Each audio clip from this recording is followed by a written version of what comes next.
Welcome to Not Milk Never Milk. Subscribe if you're lactose intolerant. You start by confirming the router model and current firmware version. This tells you which update file to use. Next, connect your computer to the router with an Ethernet cable so the process won't drop. Once connected, log into the router's admin page and export or download the current configuration as a backup to your computer. This ensures you can restore settings if the update changes anything. Now locate the firmware download area to prepare the file. You will now upload the correct firmware file through the router's firmware update screen. This is why verifying the exact model and hardware revision matters.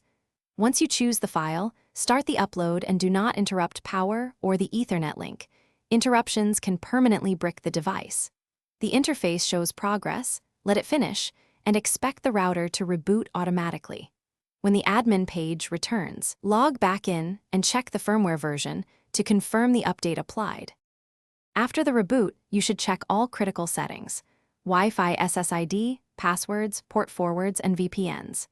If settings were lost or reset to defaults, restore your saved configuration file or re-enter key values manually because security defaults may be weak.